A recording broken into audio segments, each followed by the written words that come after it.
Paul, it's really good to see you. Thanks for coming in. That's quite all right. Lovely to be here. First question, how are you?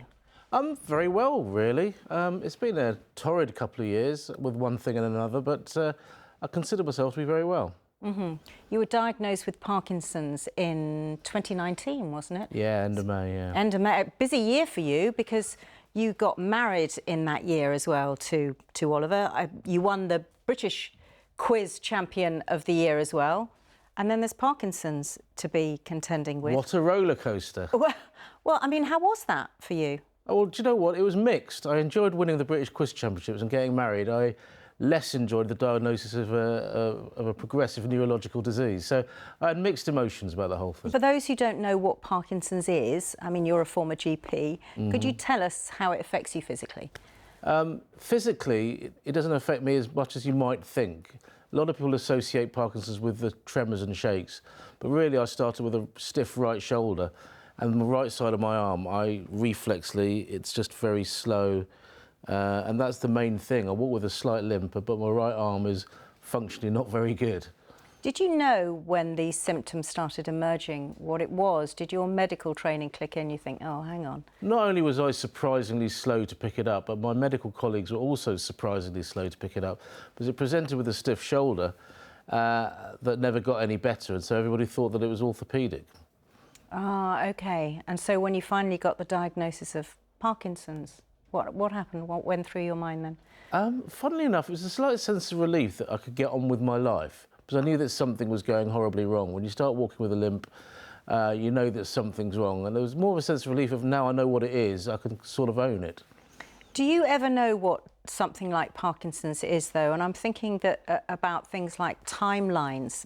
They become very unclear, don't they? How's that been to manage? I love the lack of clarity of the timeline, because it means that I can just get on with my life and wait and see what happens. The fact that I don't have a specific timeline, because the progress of Parkinson's disease is very different with different people. It's a very individual journey. It just means that I've got no option but to just get on with it. So it's a bit of a sort of seize the day mentality. I think that's the exact phrase, yes. Yeah, and has that been different to how you were living previously? So has the prism of Parkinson's or living with a disease changed the way you are in life?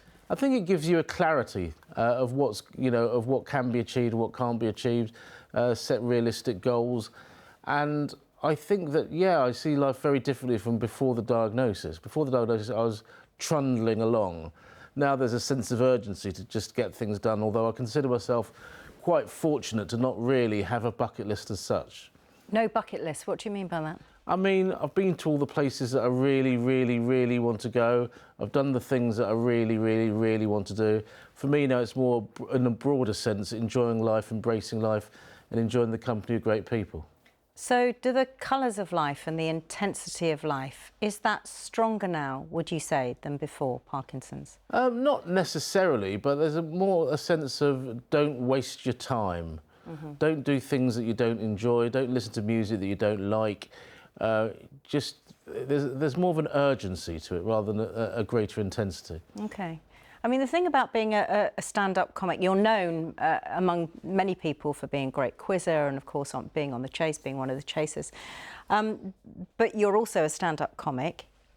And comedians typically tend to use quite a bit of their life on stage. How much of your life are you putting on stage? How much of it are you making public? Nobody makes everything public, but I'll be doing myself a disservice. I didn't talk openly about Parkinson's on stage. I've been touring for a couple of years now with a show that absolutely is quite brutal about the reality of having the disease, because my job is to make people laugh, and therefore the more brutal I am, I think the more, even if it is a very guilty laugh, the more they laugh.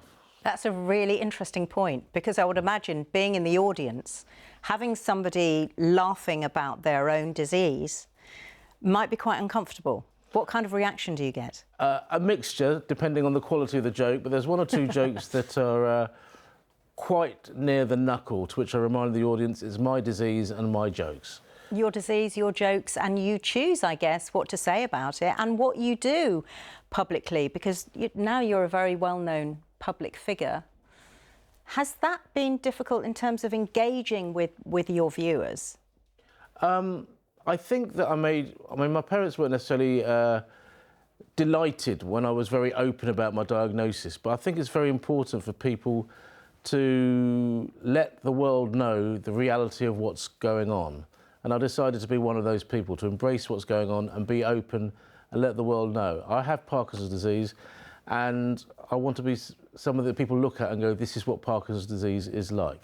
At the moment, my symptoms are relatively mild, as I said, a stiff right shoulder, and a lot of mental issues, really. People forget that it's not necessarily just a physical thing. The side effects of the medication that you take are probably the biggest symptoms I have, because I sleep less, I'm more tired, and you have to adjust the way that you live your day. That's interesting. So how does it affect you mentally, being on that medication? And how do you know what's the medication and what's the disease? Well, you never really truly know what's what. You kind of assume it's a bit of one and a bit of another. Yeah. But I had a change of medication this year that has been entirely positive, in terms of I've been less, what's the word? Catastrophising, I believe is the word. I used to catastrophize a lot. Little things go wrong, I'd throw a temper tantrum. These things have disappeared to a great degree, and my general mood has been far, far more optimistic. You are very optimistic and you are very positive, and I know, having sort of spoken to you before we did this interview, that that is important to you. It's not an act of courage, it's an act of pragmatism. Right. If you've got a disease process, you're going to live a better life if you treat it with good spirits rather than bad. It's just the way it is that the physical illnesses that we suffer are interlinked with our mental health as well. And the better that your mental health, the more fit you are to deal with what the physical side throws at you. And so I don't see it as me being brave or courageous. It's me trying to do what's best for me. And what's best for me is that I keep an optimistic attitude. And so what do you tell yourself on those days when stuff is painful and more difficult than the day before? Well, luckily, from a physical side, I haven't really had to deal with that. There's occasional frustrations at how long it takes to get dressed. But what I constantly think is, well, at least you've got a husband to help you get dressed. You know, you look at the positive side of any situation. Things will get worse, but I don't know when they'll get worse. And therefore, I deal with things on a day-to-day situation. And my day-to-day situation is, I'm not that physically disabled that I can't get on with my life. I think, Paul, one of the good things about you speaking so openly about having Parkinson's and the way you react to it both physically but most importantly mentally is that people watching will take some comfort from that. Well, I don't consider myself a role model in the sense that nobody should ever consider themselves a role model. I'm somebody who's got a life that I'm going to be very open about. And people can look at that, and for some people, Parkinson's will proceed more speedily, or it was diagnosed later and they'll have a far more difficult timeline. I don't want to patronise those people and say, be more like me. I'm saying that given the privilege of being a minor celebrity, I'm in a position to help people understand Parkinson's more. Really grateful for you coming on. Thanks very much. No problem at all. Thank you.